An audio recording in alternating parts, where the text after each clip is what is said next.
എല്ലാവർക്കും നമസ്കാരം. ഇന്ന് പുതിയ വീഡിയോയിലേക്ക് എല്ലാവർക്കും സ്വാഗതം.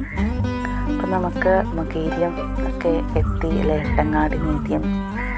എന്നെ സംബന്ധിച്ച് എട്ടങ്ങാടി എന്നൊക്കെ പറയണത് ഇവിടെ തൊടുപുഴ നാട്ടിലോട്ട് വിവാഹം വേളി കഴിച്ച് വന്നത് തൊടുപുഴയ്ക്കാണ്. അപ്പം അവിടെ എത്തിയപ്പോഴാണ് ഈ എട്ടങ്ങാടിനെ കുറിച്ചും ഒക്കെ കേട്ടതെന്ന് വെച്ചാൽ അമ്മയുടെ നാട്ടിലായുള്ള പയ്യന്നൂർ ഭാഗത്തേക്കൊന്നും ഇങ്ങനെ കേട്ടിട്ടില്ല. വ്രതം എടുക്കും അത്രേ ഉള്ളൂ, അല്ലാതെ എട്ടങ്ങാടി എന്ന് പറഞ്ഞൊരു സംഭവമേ കേട്ടിട്ടില്ല അങ്ങോട്ടൊന്നും.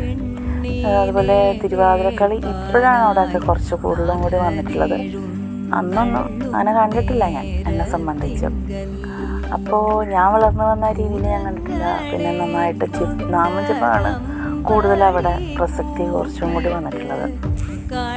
അപ്പോൾ ഇവിടെ വന്ന് വേളി കഴിഞ്ഞ് വന്ന സമയത്ത് എന്താ പറയുക, നമുക്ക് എട്ടങ്ങാടിനെ കുറിച്ച് ഒന്നും അറിയത്തില്ല. അപ്പോൾ ഇവിടുത്തെ ഏടത്തിമാരും ചിറ്റന്മാരും ഒക്കെ കൂടിയാണ് നമുക്ക് പൂത്തിരുവാതിരയുടെ സംഭവങ്ങളൊക്കെ നമുക്ക് പഠിപ്പിച്ചു തന്ന് അതെങ്ങനെയാണ് ചെയ്യേണ്ടതെന്നും അതിൻ്റെ ചിട്ടയും കാര്യങ്ങളൊക്കെ ഉണ്ട്. ഒത്തിരി കാര്യങ്ങളൊക്കെ ഉണ്ട്.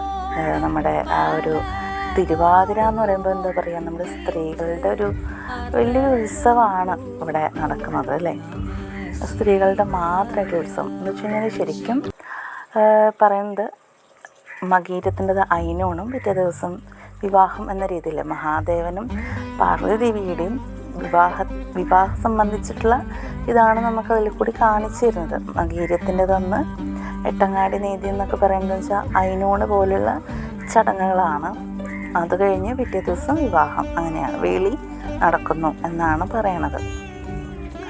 അതുപോലെ തന്നെയാണ് ഈ എട്ടങ്ങാടി ഉണ്ടാക്കുന്നത്. എന്ന് വെച്ച് കഴിഞ്ഞാൽ മഹാദേവന് എന്താണ് ഞാൻ മുമ്പിലെത്തുമ്പോൾ കൊടുക്കണ്ടേ എന്ന് വിചാരിച്ചിട്ട് അമ്മ പാർവതീദേവി കാട്ടിലിങ്ങനെ അന്വേഷിക്കുമ്പോൾ പല കിഴങ്ങും അങ്ങനെ പല തരത്തിലുള്ള സംഭവങ്ങൾ നമ്മൾ അമ്മ ചുട്ടെടുത്തിട്ട് അങ്ങനെ എട്ടങ്ങാടി പോലെ ഉണ്ടാക്കി കൊടുത്തതാണ്.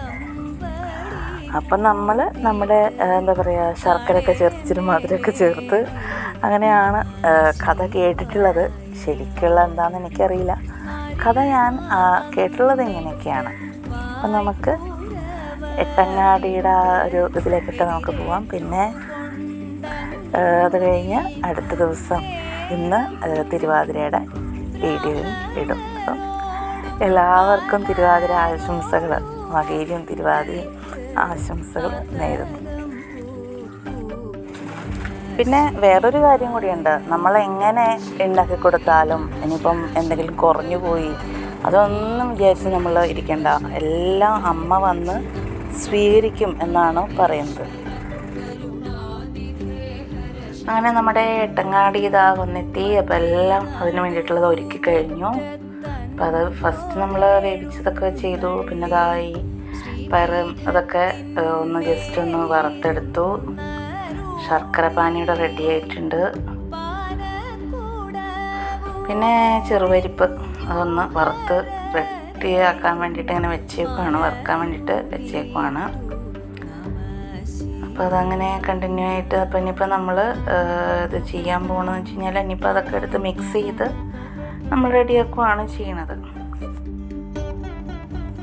അപ്പോൾ അതിലേക്ക് ഇതൊക്കെ ഇട്ട് മിക്സ് ചെയ്തു. നമ്മളൊന്ന് മിക്സ് ചെയ്ത് കൊടുക്കുക ചെയ്യണത്. എല്ലാം ഉണ്ട്. അപ്പോൾ അത് തിളച്ചു വന്നു. അപ്പോൾ അതിലേക്ക് നമ്മൾ നേരത്തെ നമ്മൾ പൊടിച്ച് വെച്ച പയറിൻ്റെ അതൊക്കെ പൊടിച്ച് വെച്ചിട്ടുണ്ടായിരുന്നു, അതൊക്കെ ചേർത്തു. പിന്നെ ഏത്തപ്പഴം നുറുക്കി വെച്ചിട്ടുണ്ടായിരുന്നു, അതൊക്കെ ചേർത്ത് ഇളക്കി നമുക്ക് ഗ്യാസ് ഓഫ് ചെയ്യാം. ഇപ്പോൾ സെറ്റായിട്ടുണ്ടെങ്കിൽ നീതിക്കാനായിട്ട് ഇരിക്കാം നമുക്ക്.